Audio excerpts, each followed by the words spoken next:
Sadashivasamarambham Shankaracharyamadhyamam Asmadacharyaparyantam Vande Guru Paramparam.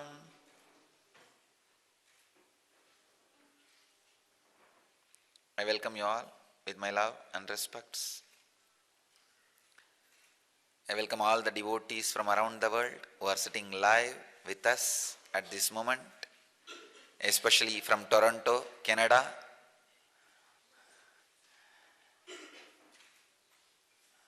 So devotees all over the world, including Toronto,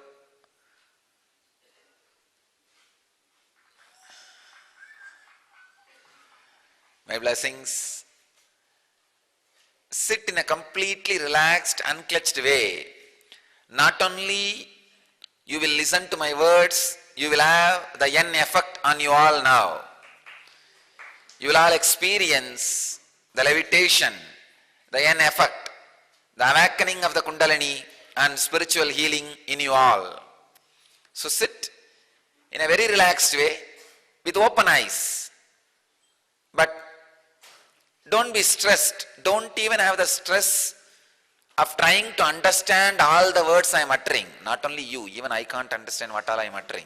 Relax. So relax from the tension, stress of understanding or following it after the discourse. Just decide you are here. Whatever your intelligence catches, let it catch. Whatever it converts into experience, let it convert. Whatever it is going to express as a life, let it express. You sit in a relaxed way, in an unclutched way, with a deep awareness. Awareness which does not create stress in you, restful awareness. Sit, you will have the N effect on you.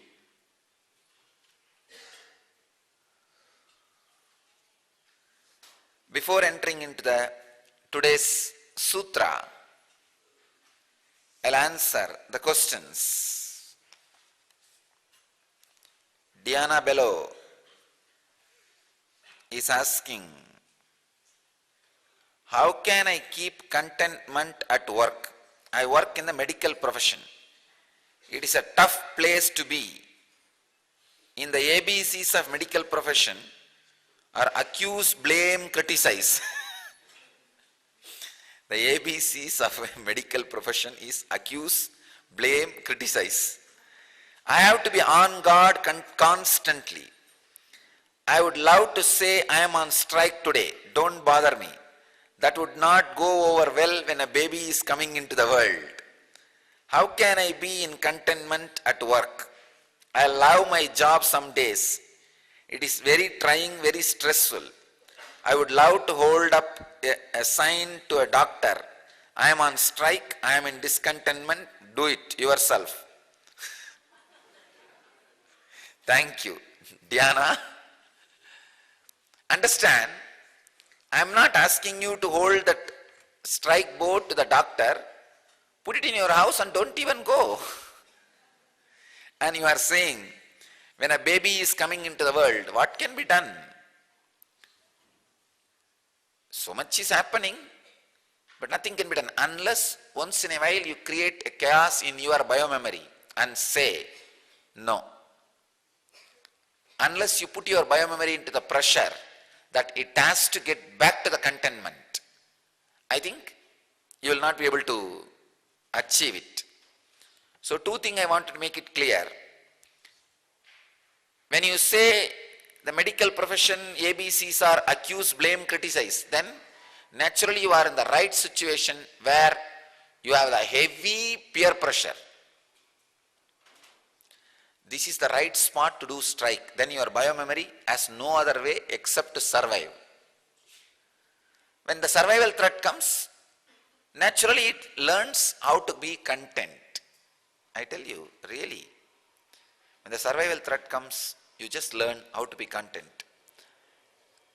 There are some shows in US, in some TVs, the show title is I Should Not Be Alive.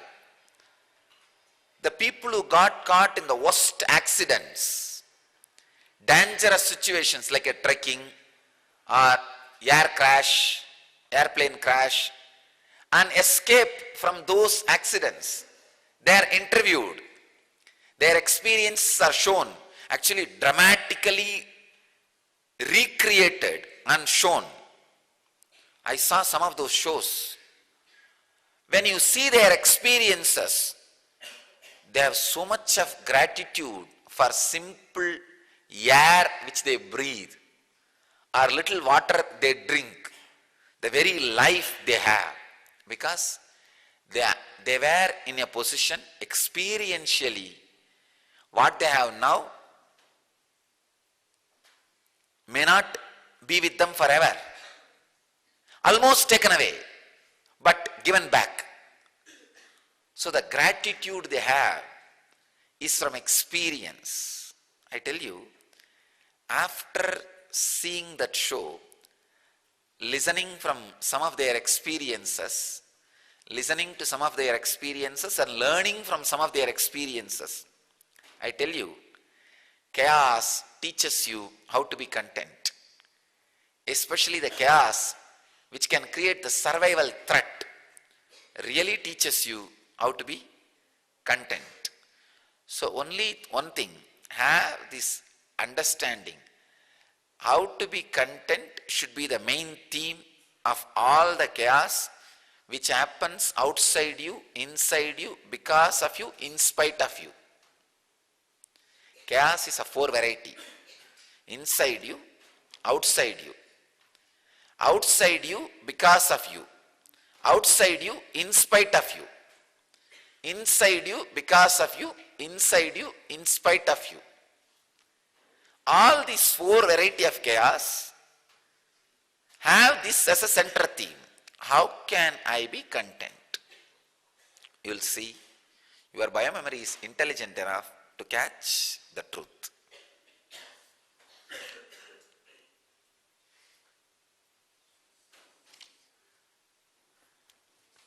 Next question, Aravind N.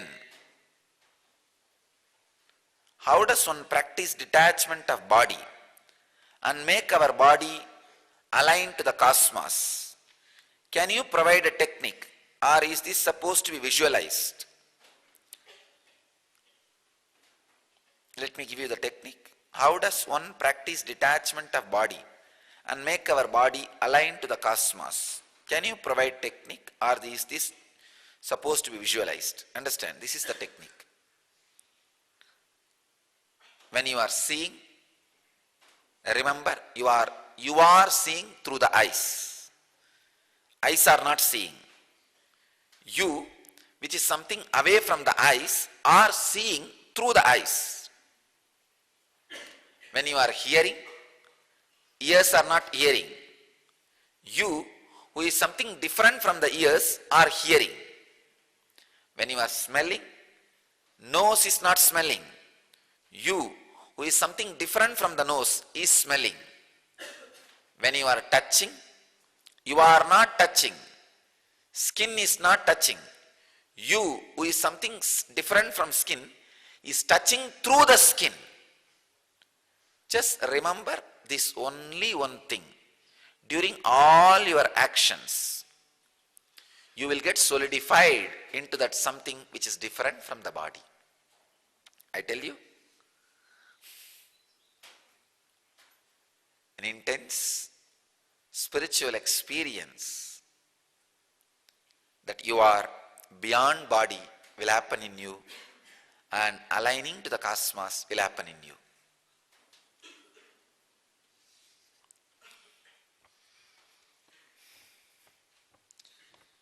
Here is a question, Josh Rain, from Josh Rain.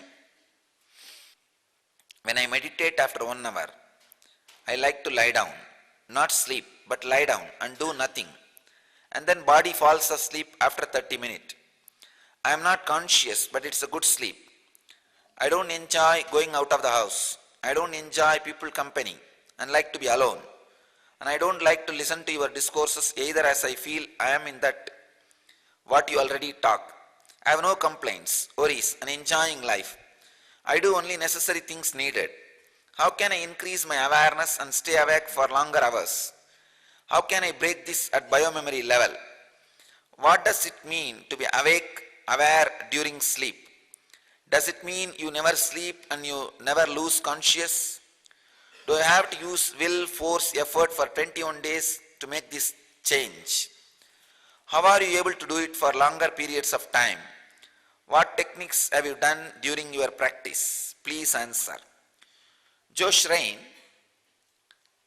you are in the space of asmita, peace, but you need to move to the space of bliss, a causeless excitement. How to do it? When you lie down, after your meditation, for resting 1 hour, decide to put your awareness either on the third eye or on your breathing.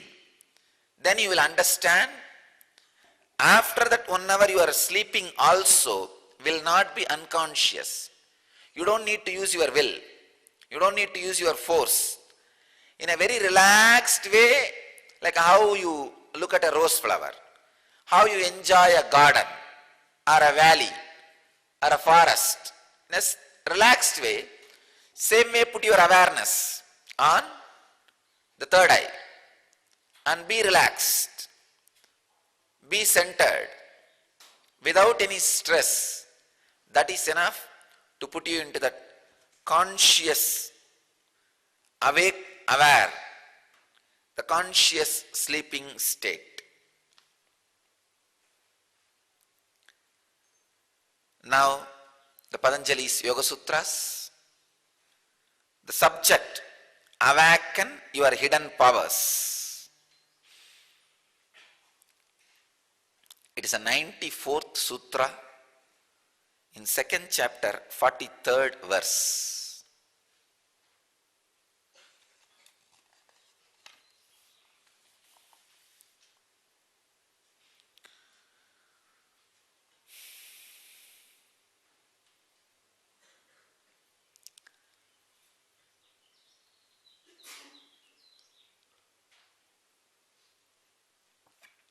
The subject is awaken your secret powers. There are so many secret powers in you which is kept as secret even from you. Just yesterday we were having some of the intense meditation process for the ashramites to teach levitation experience for them. Actually, no teaching was given, no words were exchanged, no technique. All I did is people who experience levitation, among them I made the others who don't experience levitation to sit together. Just the people who have not experienced levitation, their biomemory has started catching the experience of levitation. It means what? The people who were not experiencing levitation till yesterday, it is not that they did not have power to levitate or experience. It was kept as a secret from themselves, by themselves. Sometimes, the more powers, more awareness, you get confused. You don't know what to do. Suddenly, if you are made to become a chief minister of a particular state, what will happen? You will be in chaos. You don't know what to do with so much power. So your biomemory needs to be trained step by step to assess, experience, explore and express that power. Otherwise, the power itself can be a disturbance for you. You may have an heart attack and die. Me, chief minister. You may not be able to handle. Same way, there are many secret powers inside you.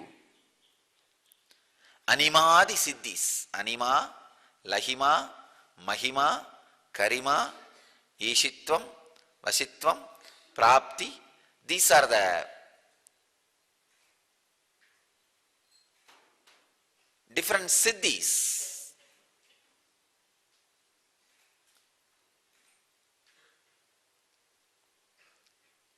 Biggest problem is you yourself are afraid of those siddhis. So slowly you keep those siddhis as a secret from yourself. You hide them from yourself.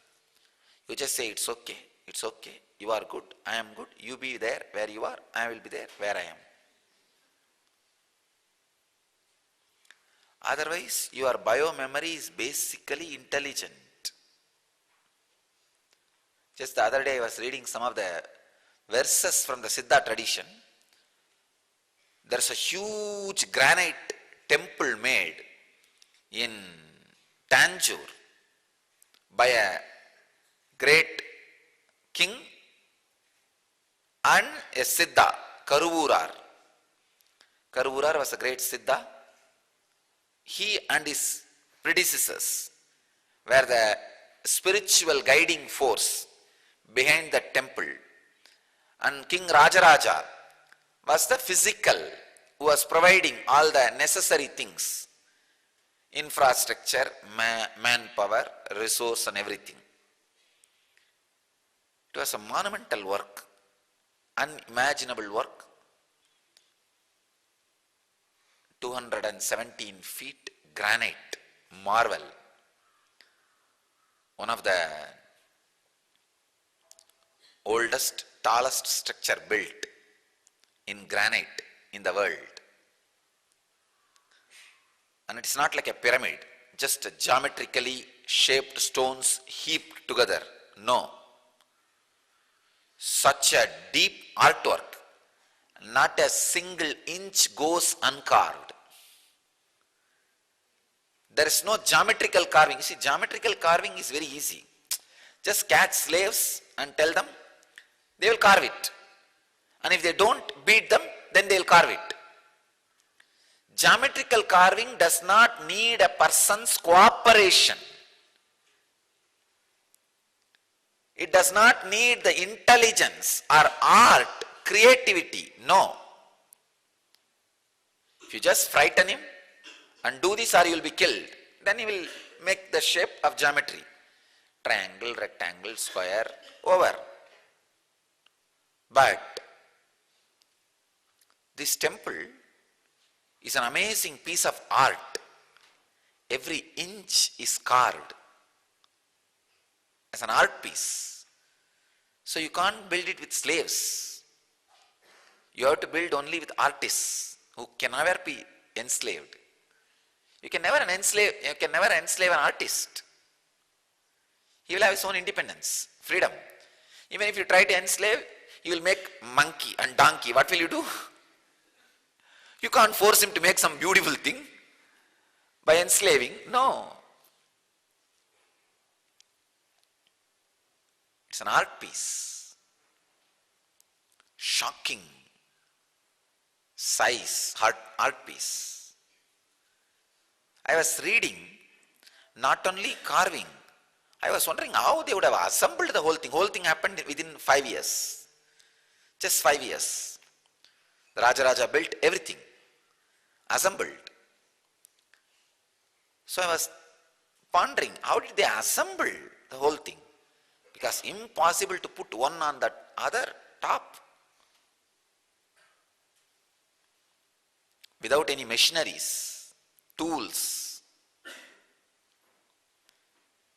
I realized in their song they have given very clear techniques. How they teach human beings biomemory, the extraordinary powers to lift extraordinary weight.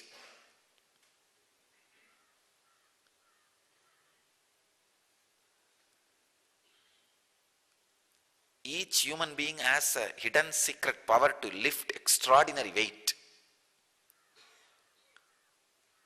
So if that Kundalini is awakened and that secret power is made to experience by the biomemory, biomemory just lifts any amount. I tried. When our disciples, when our ashramites experience the Kundalini awakening, they are able to lift 3 times more their weight. If they are 50 kg, they are able to lift 150 kg just like that. Normally they can't. 3 times of their weight, just like that they are able to lift. So many secret powers are hidden in your own biomemory. In your own biomemory. Understand?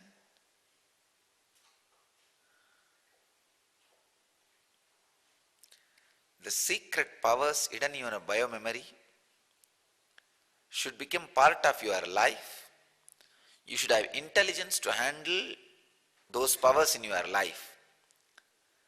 How to? Patanjali answers that question in the sutra. Very powerful sutra. Kayendriya siddhir asukti kshayat tapassaha. Wow.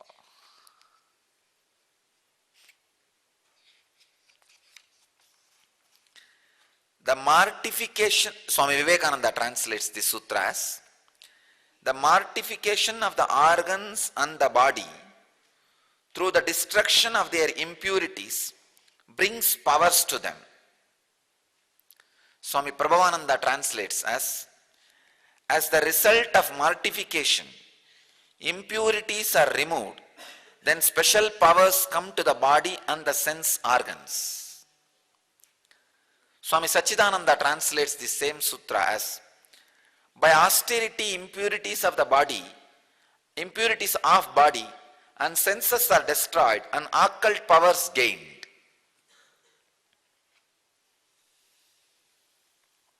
I'll read the sutra once more. Kayendriya siddhihi asuddhikshayat tapasaha. The technical term in the sutra is tapasaha.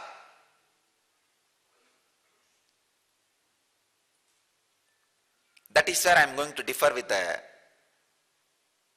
traditional orthodox translation.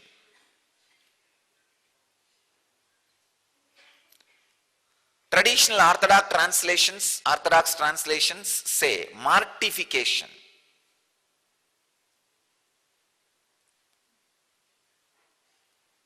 As the meaning of the word tapas. I wanted to translate that word tapasaha as the practices through which your biomemory falls in tune with all-knowing, all-powerful, all-intelligent, all-compassionate Atman. Please understand. Basically, the stuff which is inside your biomemory, which is responsible for your biomemory to be alive, is Satchitananda, Sat, all-knowing, Chit, all-powerful,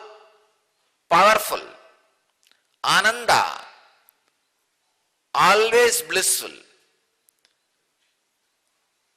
Because of all these three, always compassionate, overflowing. Basically, the stuff which is responsible for your biomemory to be alive and active is Satchidananda. But your biomemory is not completely aware of its own sweet truth, Satchidananda. So any practice makes your biomemory to understand and experience its innate nature of all-knowing, all-powerful, all-blissful is tapas. Tapasaha. I don't want to translate that word tapasaha as mortification. No. Sometimes just a very joyful action of eating some sweet can be tapas for you. Tapas is not always painful. It is not always mortification. It is not always austerity. Just because sometimes it is austerity, it is not always austerity. Tapas sometimes is a very joyful, happy doing which you always wanted to do. Especially the tapas described in the Shiva Sutras, in some of the Hatha Yoga, if you see, so joyful, ecstatic, it is not tapas at all, mortification at all, pain at all. Yesterday the sutra, contentment, sukhalapaha, the ultimate joy is gained by contentment. It is not mortification. To learn contentment, you are not going to poke your body with a spear, or you are not going to fast, you are not going to kill yourself. No. It's not like a Ravana cutting his own head and putting it in the yaga, havan. No. There are austerity. Sometime need to be practiced, but the word tapas itself should not be translated as austerity or mortification. The word tapasaha should be understood or translated as the methods and techniques through which your biomemory is empowered to look into its innate nature and experience the all-knowing, all-powerful, all-blissful, all-compassionate expression of itself. Sometime, when you are feeling like falling asleep, if you just remember, wow, by falling asleep, I am going to experience my innate nature of eternal peace. Remember this and fall asleep. It is tapas. Whenever you fall asleep, remember, oh, I think I am tired of running around and projecting the scenes which is not me. So I wanted to return back to my home, which is all peaceful all the time and waiting for me. Let me return. Just with this memory, if you fall asleep, your whole sleeping time becomes tapas. You are not doing any austerity here. You are not doing any mortification here. But you are killing the wrong idea. Mortification of wrong idea is done here. So, from my experience, if I have to describe the word tapas, I'll describe more as mortification of the wrong ideas. When you fall asleep, just remember this one truth. Oh, I think my biomemory is tired of seeing all the things which is not there, useless. It wants to get back to its original space where all peace exists. Let me return. It is tapas. Then your sleeping is tapas. You don't need to do anything else. Like Krishna says in the Gita, Sarvadharman parityajya mam vegam saranam vracha. Our devotees are sitting in Toronto. I can see in their house beautiful picture of Krishna in the wall. Krishna giving Gita to Arjuna,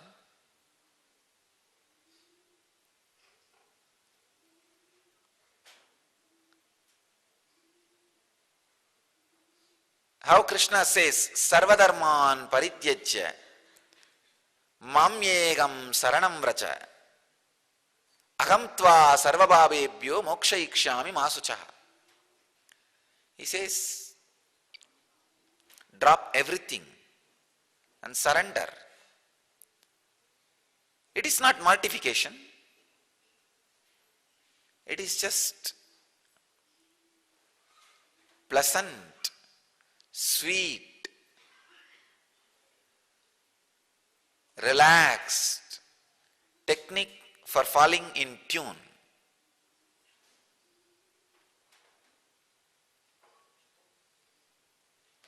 Tapasaha is not always mortification. Tapasaha is not always austerity. So I wanted to translate the word tapasaha as the techniques, ideas which makes your biomemory in tune with the all-knowing, all-powerful, all-compassionate experience of consciousness.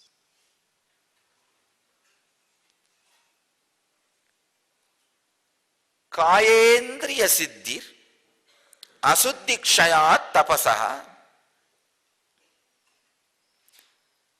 The esoteric, extraordinary powers are achieved by tapas. That is why I say,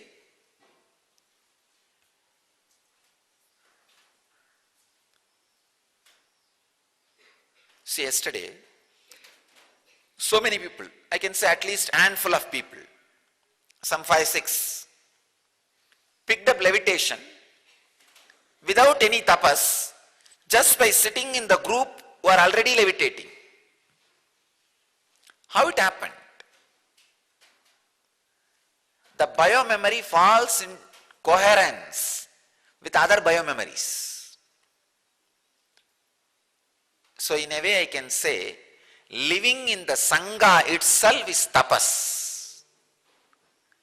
Because here, I am making many biomemories into the highest possible coherence, highest possible conscious coherence.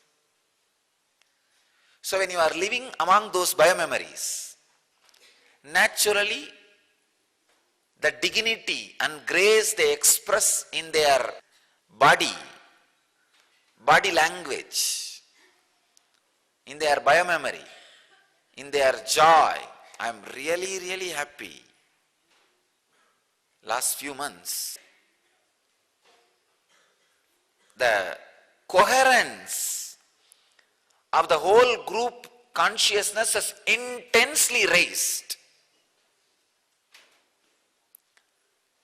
I could see the behavior of the ashramites, the character of the ashramites with others, with themselves, with community,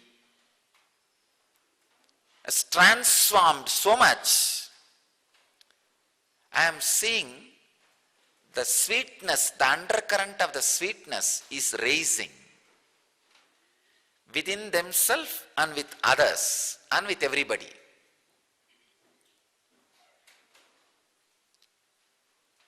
The highest possible coherence started happening. Actually, the Sangha is required for that only. I am really happy.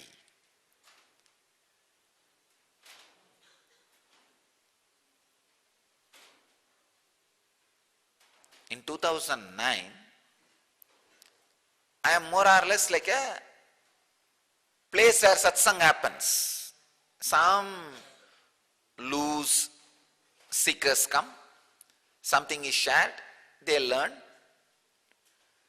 Then 2010, I could see we evolving as a monastery, where a systematic transmission of the intellect and intelligence happening.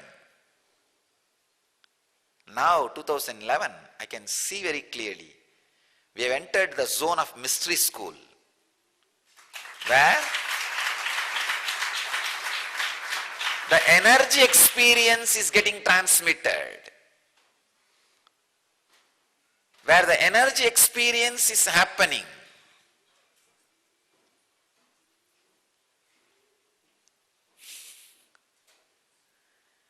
Where I could see, just by the presence being inside, people are catching the energy experience.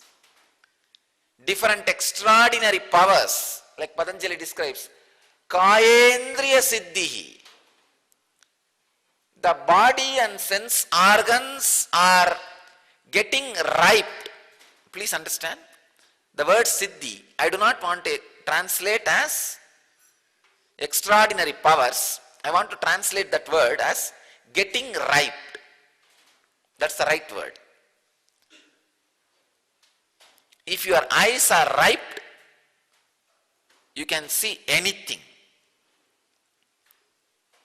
Now, the Toronto, the devotees are sitting and watching. In that wall, there is a poster of Krishna and Arjuna. I can read very clearly those letters. Gita Saram. எது நடந்ததுவோ அது நன்றாகவே நடக்கிறது. I can read those letters. When your eyes are ripe,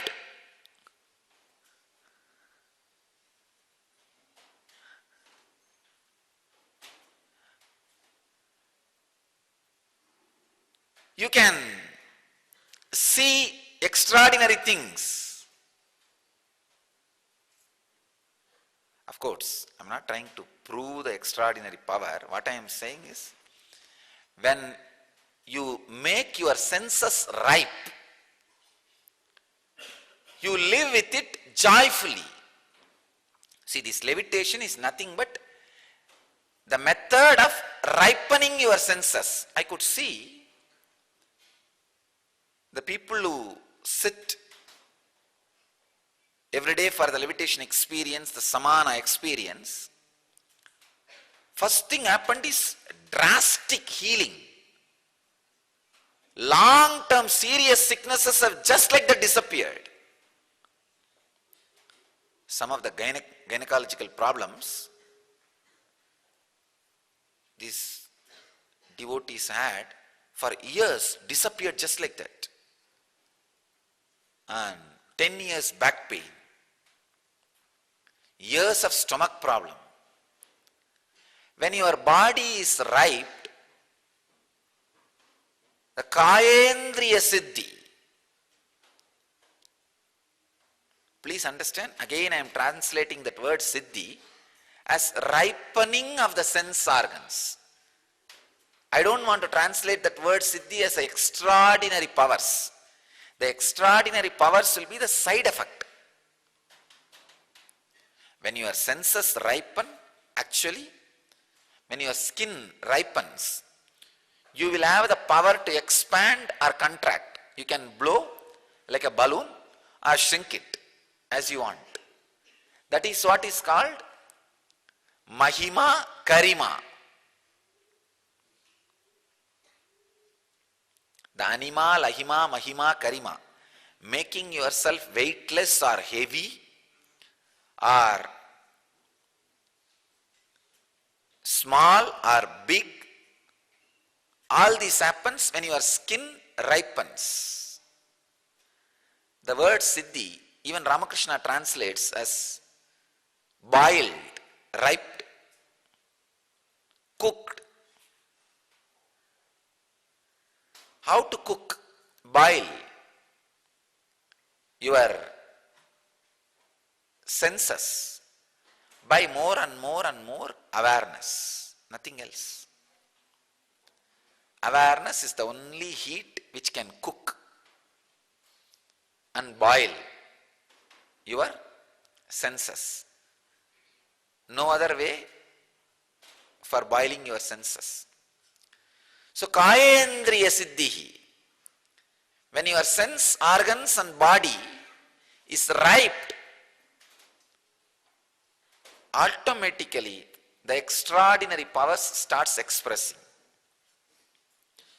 See, whoever got healed of their disease by the levitation process, samana process, will be a powerful healer. Now, not only your senses are ripe, now your biomemory knows the science of healing a biomemory. Touch any biomemory with the disease you had. Simply that biomemory will learn the healing and they will be healed. Please understand. If you had a stomach problem and you got healed just by the levitation, the samana, you are now master of healing stomach problems. Any stomach disorder, you touch their stomach and heal. Their biomemory will just like that get healed. If you had gynecological problems and got healed just by the samana balancing, means the levitation. Anybody who have that problem, touch them and heal, their biomemory will be healed. Now your biomemory has not only riped. See, ripening is the experience. The side effect of that ripening is the siddhi, the power of healing any biomemory which has that problem. If you had a back pain and got healed by being in the samana state or levitation, anybody who has a back pain, touch them, their body, their biomemory will just learn from your biomemory and it will heal itself. Now you are specialist in back pain. Specialist in healing back pain. So kayendriya siddhi, the word siddhi should not be translated just as extraordinary power, no. It should be translated as a ripening of your biomemory, the part of the body. When it ripens, not only it heals itself, as a side effect it gets many other powers.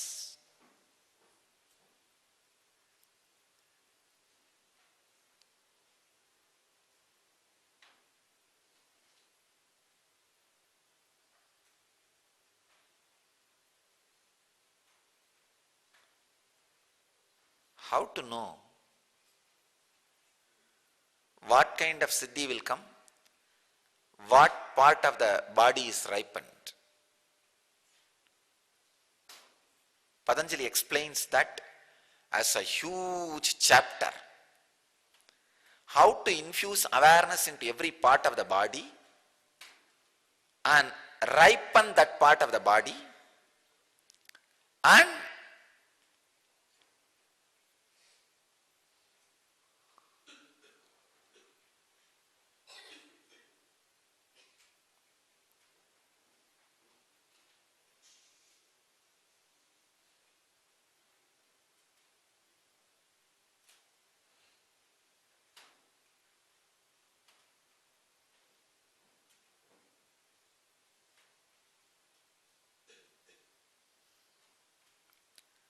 how the extraordinary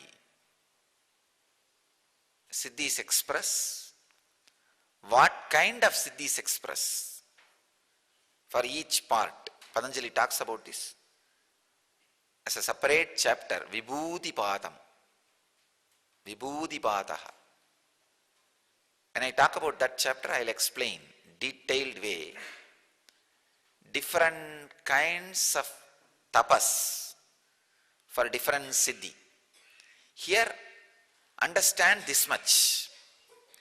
Kayendriya siddhi asuddhikshayat tapasaha.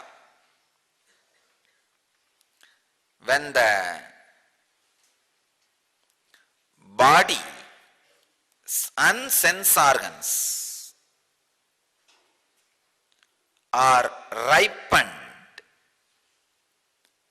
by the tapas, the purification process, all the impurities are eliminated from the body and sense organs and biomemory, and extraordinary powers express because of the ripening of the body and biomemory.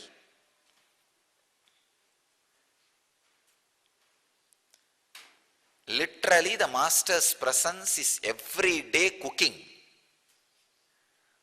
All of you intensely, intense cooking is happening.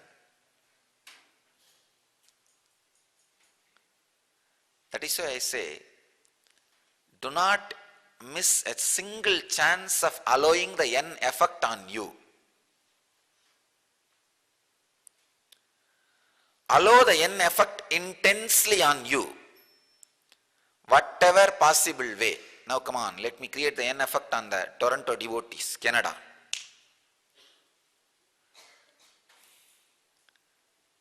All the devotees in Toronto, just sit straight. In a relaxed way, sit straight. You don't need to close your eyes. Just sit straight. You will have the N effect happening in you all now. Never miss even one possibility or a chance to be in the Master's presence. Of course, now in the modern day, please understand, in those days the physical presence is only called as presence. Now I declare, as I am the incarnation of the IT age, the virtual presence is equal to the physical presence.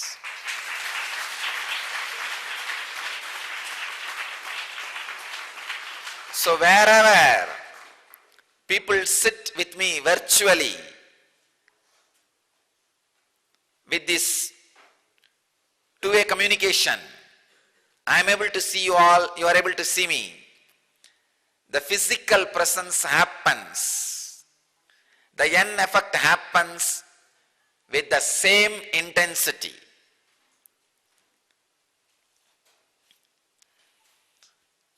In the modern day, the incarnations have to update the capacity and ability and the possibilities through which the experiences are shared.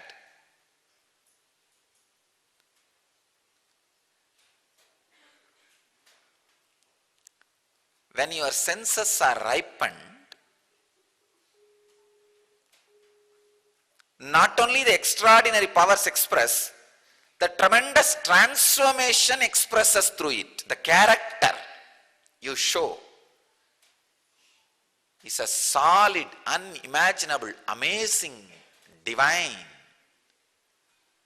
spiritual Leela. The grace you radiate,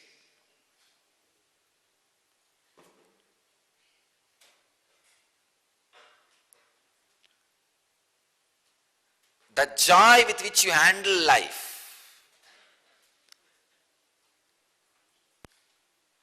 even the abusal done to you, the grace with which you walk out will be unimaginable. So, the N effect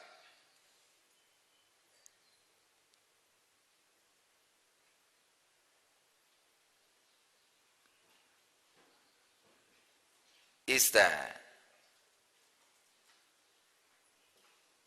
powerful experience through which tapasaha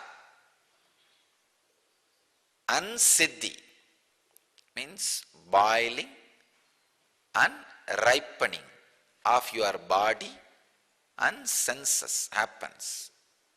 Apart from that, the tremendous character, powerful character you express happens through the sense organs.